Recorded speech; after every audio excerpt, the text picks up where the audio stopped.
Hey everyone, welcome back to another hardware news recap for the week. For this one, we have another charity auction of a KINGPIN PCB for Cat Angels, this time another animal charity. And we're also going to be talking about Z490 and the 10-core frequency expectations. We'll be covering some Samsung 3 nanometer difficulties, GDDR6 being confirmed for NVIDIA's cards following up on last week's rumors, and also talking a bit about how the clock speeds have changed in association with that memory change.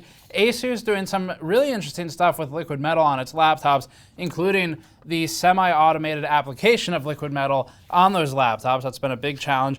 Kaby Lake refresh chips being almost gone, and EVGA having more KO cards, along with a few other things. Before that, this video is brought to you by EVGA's RTX 2060 KO. We previously reviewed the RTX 2060 KO model for its fused down RTX 2080 die that uniquely benefited Blender and some professional applications, offering better performance than expected in some pro workloads while offering usual strong RTX 2060 performance for gaming. The RTX 2060 KO also includes the game Deliver Us the Moon for free with EVGA GeForce RTX cards.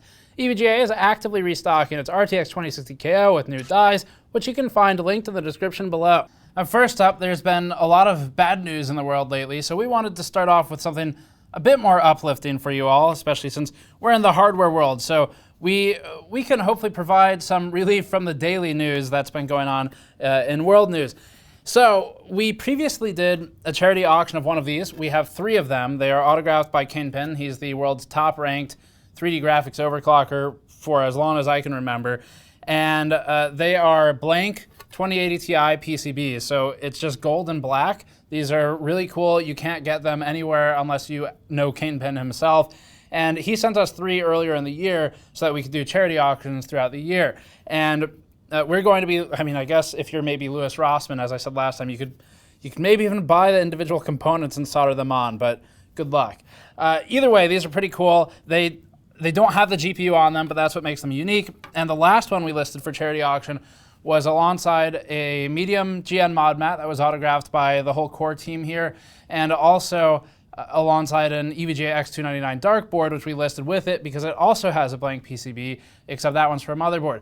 And that card, I think it went for $2,000 or $2,500. I want to say it was $2,550, something like that. But really cool process. We previously sold a mod mat signed by Linus. It ended up being purchased by Linus. That one for over $3,000, and both of those were for Australian wildlife charities for wildlife affected by the bushfires at the time. So for this one that we're listing now, we're going to list this for a 3-day auction on eBay. It is a charity auction. 100% of the revenue generated by the auction will go to Cat Angels. We previously helped Cat Angels by building them a computer. This was around Christmas of last year for their adoptions because their systems were too slow and they needed something that people could get in and fill out the adoption forms and take the cats home. Unfortunately, because of the recent issues, the human malware going on in the world, the actual on-site usage of that computer has probably dropped a bit. But there are other ways we can help, and they came to my mind for this next card specifically because a mountain biker in the local mountain biking community that I'm a part of found a kitten that was a couple weeks old, abandoned on a major road. And so that kitten, named Ebenezer after the road he was found on, has gone to Cat Angels. I helped facilitate the transfer of the cat to Cat Angels, and they were able to basically immediately find him a foster home. So we were able to, fortunately through our relationships with them previously, and from the help of our audience doing such an amazing job supporting them previously, we were able to get that cat home right away. So anyway, I offered to Cat Angels that we would auction something off to help pay for that cat's early shots or any food that was needed, stuff like that, or just whatever else they need to use it on, especially right now with the economic conditions. A lot of the corporate donors are kind of being a bit more conservative with their spending. So what we're going to do, we're going to list this on eBay. I think this time eBay actually has them listed under their charity auctions, so it should bypass the fees. But I'm going to list this for 3 days. There will be a link in the description below. You can go bid on it. Please only bid on this if you are actually going to buy it. Because if you bid to try and increase the price, what's going to happen is you're going to end up accidentally winning. And then when you say, I can't pay, I can't afford it, it's going to screw us all over. So please don't do that. Only bid on it if you're actually going to buy it. I'm limiting it this time to 3 days instead of 7 because I'm trying to help keep the price a bit more manageable so that there's more equal access to it. It's a charity item. It's going to be expensive, but we're trying to make it a little bit more accessible than the previous ones by limiting the duration on it. So yeah, 100% of that will go to them, and it's a great group to support. If you want 15 minutes of B-roll footage of cats, we have that on the side channel. Just YouTube search for GN Steve, and we show their facility with all the cats climbing all over our camera equipment. But that's your good news for the week, and we're happy that Ebenezer got a home immediately, and this will go to support him. Plus, it's a really cool item that you won't have many chances to get. We'll have one more left after this. This, again, we're going to list it with an X299 Dark and with a medium mod mat that's signed by the team. So it's not just me on that one, but it'll be me, Andrew, Keegan, and Patrick. That's the core daily full-time team here. Okay, so next one, Z490. This is hardware news now. 10-core frequency expectations. We previously talked about Intel's Z490 platform and some information that we had confirmed. The information was from last week, and it was relating to the silicon height versus the substrate, I should say, of the CPU. So the silicon's been brought lower, the IHS is also brought lower, and the IHS has been modified. All these changes are to support in the thermal transfer of Intel's new 10-core CPU, which having additional cores, it will need the help getting rid of that heat. So we confirmed that information, we've seen it all in person, and it's not a rumor, that's fact. And you'll see that when the processors come out. Now, that came from an unnamed system integrator source, and now we have additional information from another unnamed source. So for the 10-core CPU, it's probably going to be called the 10900K, which is not the same as the 10900X. It's an important distinction. We talked about the silicon, the die size last time as well. It's in an article and a video, so if you want to just read it, go look at the article. But for this one, it sounds like the engineering samples of the 10-core CPUs are hitting a frequency of about 5.2 to 5.3 gigahertz. Just a reminder, this is overclocking, not stock expectations. We don't know what stock's going to be. We're only talking about OC expectations as they are on ES samples. On average, couple of things. These are engineering samples, and also these are samples that are probably going to be on the better side. So we're not really sure how that'll translate into retail sample overclocking, but it's typically pretty close, and once you're talking plus or minus 100 to 150 megahertz, it's not really all that different. Obviously, it matters to an overclocker, to anyone competitive, but for a retail point of view, we're pretty close to the numbers you can expect. So 5.2 was one of the numbers we were told, and we heard it'll be at about 1.3 volts for the particular chip that we were talking about at 5.2 gigahertz, and our understanding presently is that the silicon should be a bit better on average for ES, but we're not sure what retail will do. Either way, sounds like another bump in frequency for this generation. There's also a 2-core bump. So Intel is probably going to have a shot at retaining its crown in gaming, and especially in frame rate snob category of gamer, which is not a slight at anyone, but just that's the type of person who'd really care a lot about that. And we'll cover that, obviously. We'll test and validate once it comes out. We are 100% certain on the silicon changes that we talked about for the last one with the substrate. We're fairly certain on these that these rumors are accurate because, well, can't really say why, because we're protecting our sources from Intel, but we're pretty certain about them. There might be some variance plus minus 100 megahertz or so, but we'll talk about that more once it comes out. AMD StoreMI technology going end of life is the next news story. In a quiet fashion, AMD has decided to move away from its StoreMI software that was launched in 2018. In a product change advisory, or a PCA, which was actually published last month, but only just recently caught the eye of other press, and then we saw their reporting, AMD signaled that installations, downloads, and support would cease for its StoreMI solution. And it's going to end March 31st of, oh, it's over. March 31st was a few days ago. Anyway, it's dead. So in the interim, AMD will be preparing, time moves fast, we'll be preparing a replacement due sometime in second quarter. The PCA notes that AMD is allocating internal resources for the replacement, suggesting that whatever form the replacement takes, it will be developed under AMD's roof. StoreMI was born out of a partnership with AMD and Modus, the latter of which has its own hybrid drive software called Fuse Drive. In fact, AMD still recommends Fuse Drive in the absence of StoreMI PCI per the PCA. Also, end users who have downloaded StoreMI prior to March 31st should expect the software to continue to work, albeit it will no longer be supported. So basically that one will be gone on March 31st, and it's gone. I think that's the meme we're going for there, since I forgot the date. Confirmed on GDDR6 for the 1650 GPUs. In the interest of following up on a rumor from last week, which was confirmed mostly immediately after we posted the video, GDDR6 will indeed be coming to NVIDIA's GTX 1650. NVIDIA stated that this change was due to a lack of supply for GDDR5 in the market. GDDR5 has been on the market for a long time, and G6 is now finding its way onto basically every device that previously had G5. So there's a shortage of it. In the interest of keeping its SKU alive, its least useful SKU, NVIDIA has now implemented G6 on the 1650. It is currently maintaining GDDR5 and GDDR6 SKUs. These are packages of memory and the GPU sold to the partners like EVGA or Gigabyte or whomever, and then they list the card as G5 or G6 until the G5 ones run out. So interestingly, if you look closely, NVIDIA has dialed back the clock speeds for the GDDR6 cards. The original G5 card supported a 1485 or 1665 megahertz base and boost respectively, and the new GDDR6 cards come down from that, and those are moving down to 1410 or 1590 base and boost. The partners obviously have some control over pre-overclocks, things like that. So there's probably a few reasons for this.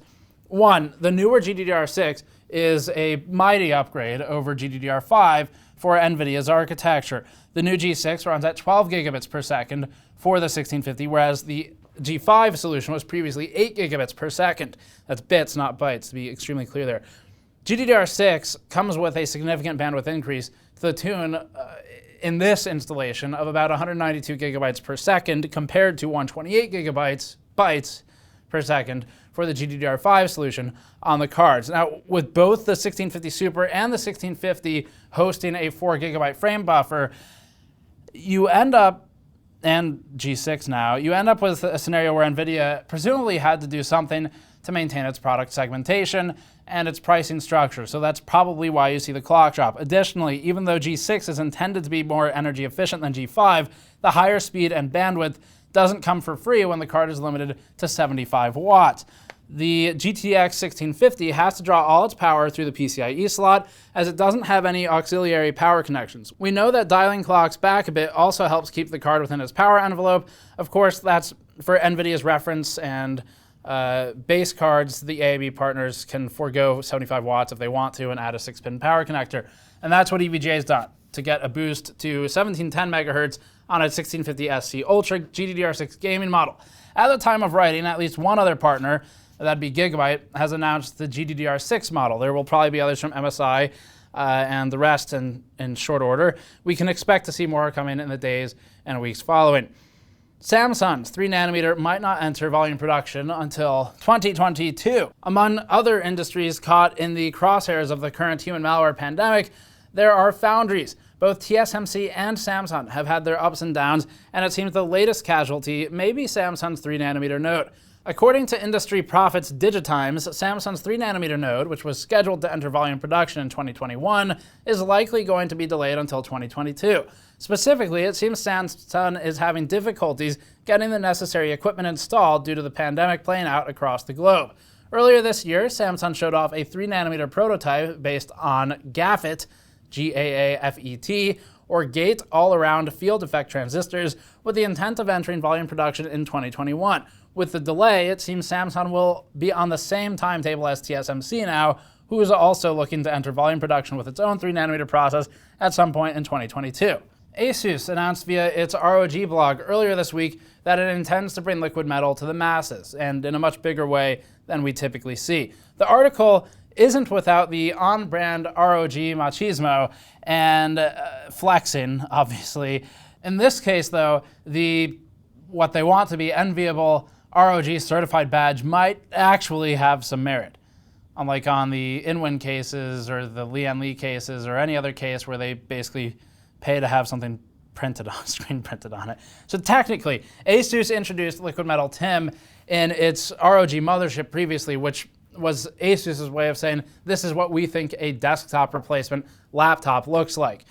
So According to ASUS, the ROG mothership allowed the company to implement an early and less refined version of the process that it's using now for liquid metal application. We're well acquainted with liquid metal and with delidding. If it's been a little while since we've done content on it, so if you didn't see our original content back in the day, the biggest thing with liquid metal is that it's a very manual process to apply. It's not as simple as squishing down a cooler and letting it spread. Liquid metal can be a huge pain to apply. You need to get it on both surfaces, so that'd be in this case, say a CPU being cooled and its IHS, so the die and the IHS, and you're relying on surface tension to keep everything together. You squish it down, and then you get contact. But it's difficult to apply. Sometimes liquid metal moves around in ways that are frustrating, and all of this is to say that because it's a very manual process and because you can, as a human, develop the skills to apply it pretty efficiently, there's an issue where machines can't necessarily as easily apply liquid metal because it does take some finesse and it's a bit different each time. So what ASUS has been working on is getting a machine to process in, and they released some footage of it. It requires a special consideration and careful application, but it can net significant thermal improvement as we've shown in the past. With ASUS's automated process they've been working on for over a year now, ASUS has implemented custom machinery and a proprietary process that it claims is capable of applying liquid metal TIM at a scale consistent with mass production. ASUS's process seems to be made up of two steps. The first step involves a mechanical arm brushing the liquid metal on the die initially, with the additional injections of compound going on later to get the amount just right in the second step. During the first step, the mechanical arm makes exactly 17 passes across the CPU die, with each pass being slightly different than the last, which ASUS claims is to help avoid accumulation of TIM around the edges of the CPU and optimize coverage. Also, ASUS has developed a stainless steel shim that the CPU die sits inside of to help control accumulation around the edges. ASUS states that an earlier version of this shim sat on the motherboard, but a newer version sits directly on the CPU package and can be reused for laptops using the same generation of chips. For the second stage, another mechanical arm affixed with a stainless steel pump and syringe, stainless steel is to avoid reacting with the TIM, applies more compound at 2 points on the die. According to ASUS, the surface tension of the first coat helps spread the rest without any further brushing. At this stage, ASUS also employs a stainless steel sponge around the die to help deal with the low viscosity and fluidity of liquid metal. And that brings up the other problem with liquid metal when you're new to applying it. It works exceptionally well. It's something like 73 watts per meter Kelvin versus maybe 410 for a good thermal paste. But it does require extra care because when you're spreading on a chip like an HETT chip that's got SMDs, surface mount devices, near the silicon, if you have spillover, you'll short some of those chips. And we've done it, and you can blow up a small cap or something like that on the CPU, on the substrate. So this process currently only works with certain Intel chips that don't have SMDs on the substrates directly surrounding the die. ASUS claims that it is working on implementing a solution for AMD chips as well. So this might be something we see roll out in the future, but those methods aren't ready quite yet because the SMDs make it a little more complicated and they need something to fix that. It might be some form of conformal coating or something as simple as nail polish like we've done in the past. ASUS also outed that it's using Conductonaut from Thermal Grizzly and our counterpart Der Bauer on YouTube. It did not partner with the company in an effort to keep the project secret, so they've been showing the Thermal Grizzly packaging in their footage. ROG laptops from ASUS that use liquid metal, TIM, and the 10th generation Intel chips will be available at some point in the second quarter of this year. Kaby Lake refresh chips are almost gone. It just wouldn't be hardware news if we weren't sifting through Intel's QDMS for relevant PCNs. To that end, in our usual weekly pastime and hobby of sifting through PCNs, Intel's i5-8250U, i5-8350U, i7-8550U, and i7-8650U are set to begin EOL. Technically, this leaves two Kaby Lake R chips available, the Pentium Gold 4417U and the Celeron 3867U. Kaby Lake R was a mess, to say the least. It included a smattering of refreshed Kaby Lake U, or 2016 chips, launched and rebranded as 8th generation chips in August of 2017. And Intel lumped in the Pentium Gold 4417U and Celeron 3867U in 2019. that further complicated the lineup. Kaby Lake R did feature a couple of notable firsts from Intel. However, they were the first U-series chips to move to 4 cores and 8 threads. The chips also retained the same 15-watt power envelope. The i5-8250U and i7-8550U entered EOL on April 6, with final orders being taken until July 24th, 2020. Final shipments will go out January 22nd, 2021. As for the i7-8650U and i5-8350U, orders are being taken until October 23rd, 2020, and final orders will ship April 9th, 2021. And of course, right now we can't get through a week of news without some form of human malware coverage. Maingear is building emergency ventilators. Boutique PC builder Maingear has announced that it's retooling some of its lines to produce emergency pulmonary ventilators.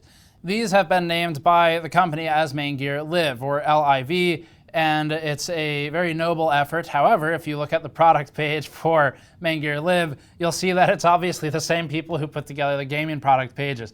And that's not commentary on anything other than it's sort of amusing to see the world of healthcare getting gaming marketing applied to it. How long until we get a ventilator with the obvious joke of RGB LEDs or tempered glass? Either way, it's an admirable effort, and it seems that at least initially, Maingear will target its neighboring New York hospitals. Maingear is based, if we understand it correctly, in New Jersey, so they're right nearby. Maingear has stated that it plans to scale up production to ship internationally if need be and if demand remains as high as it is now. The Maingear Live uses a repurposed Silverstone FT03 mini case. Sort of cool to see that application. And the Live features, quote, redundant power circuits, multiple safety features, and unique coupling devices which contain and drain exhaled aerosolized human malware from the patient while allowing routine maintenance under severe conditions. While it doesn't seem that Maingear will donate the ventilators, it does state that the machines can be purchased at scale for around 25% of the cost compared to traditional ventilators. Importantly, Maingear iterated via Tom's Hardware quotes that these ventilators are not intended to replace traditional ones, but rather to be used as emergency devices, presumably in something like a field hospital. Quote, medical professionals are overworked, they're getting sick, the hospitals are struggling, said Maingear CEO Wallace Santos to Tom's Hardware, and he continued to say, we wanted to make this so almost anyone in the field could operate it with minimal training. They're setting up field hospitals in stadiums. Portability is an absolute must. These will hook up to any oxygen tank, and you're good to go. Maingear also told Tom's that it wasn't sure how production of the Maingear Live would affect its existing PC product catalog. Quote, we don't have specifics on how this would impact our PC production, but given the current situation, we're willing to do whatever it takes to help during this time. That was from Santos of Maingear. From a non-health perspective, one of the cool benefits we get as a community is there's some additional coverage now in much larger media outlets than anyone like us that you watch, where the gaming desktop world's getting some additional attention, and people are realizing like, oh, this company also makes these things? What the hell is that? There's water in that computer? That's insane. This is really cool. So there's some potential there for a wider reaching effect where, in the very least, more people are aware of the hobby that we all partake in and can feel good about it and feel like this hobby they might not have ever heard of or thought of is contributing to something much larger. Moving on to the next item. This one, EVGA has more KO cards, but they're not as fun as the 2060 KO. EVGA has announced a 2070 Super and 2080 Super KO series of cards. These are down-cost versions of existing cards. They're just meant to be cheaper, and that's about it. Unlike the 2060 KO, if you remember our coverage of that, these do not have special secret quadro features like randomly plus 50% performance in certain production workload tasks. That was the coolest thing about the 2060 KO. It was overclocking limited, but it was exceptionally powerful in things like Blender and in the Siemens NX software. So you see this benefit for the 2060 KO that was completely unexpected because NVIDIA basically forgot to turn some circuits off. So 2070 Super and 2080 Super, we asked EVGA, is this going to be the same thing? Is it going to be like secret quadro? And they said no. Unfortunately, it's the same GPU in this instance. It's just cheaper. The 2070 Super KO is supposed to be around $500. It's a bit cheaper than some of the other ones EVGA has. And these cards are moving towards a 2-slot cooling solution from the much larger ones that we've seen on the RTX series so far. And a couple of final notes at the end of the show here. So first of all, if you like our articles and have been missing them, we've published the EATX video that we did as an article. So if you want that as a reference to go see what we talked about in the future, or if you just would rather read that one, it's up on gamersnexus.net. We've also published the ATX 12VO Intel Deep Dive, that new spec that's supposed to be accompanying ATX 12-volt power supplies. We published that along with the manufacturer thoughts. It's the video version except in an article. So if you want to check those out, they're on the website. And then we're working on publishing the air versus liquid cooling content as an article shortly as well. So you can check gamersnexus.net for all of those. And finally, hardware sales. We haven't done these in news shows for a long time, but we wanted to bring it back. Currently, with how many people are working at home, it's worth some additional coverage. So the Gigabyte RTX 2070 Super, we spotted a WindForce OC3X 8GB card is marked down right now on Newegg, and we'll check Amazon, but either way, we'll link that in the description below if you're looking for a video card that's marked down. The AMD Ryzen 7 3700X is currently $285 on eBay in a new purchase, not used, and we're also going to check Amazon listings for that one. We'll link both of those below. And then the ASRock B450 Gaming K4 is currently, at time of filming, $85, and that's a good price for that board as well. So we'll link those in the description if you're interested in any of that stuff. But otherwise, we're going to keep an eye on these things. AMD Ryzen's been profoundly cheap lately, except for the 1600AF. That one went up in price after all the media coverage. Sorry. But anyway, that's it for this one. Thanks for watching. Subscribe for more. Go to store.gamersnexus.net to help us out directly, or patreon.com/gamersnexus. And check the link below for the charity auction for this board that was mentioned at the beginning of this video. We'll see you all next time.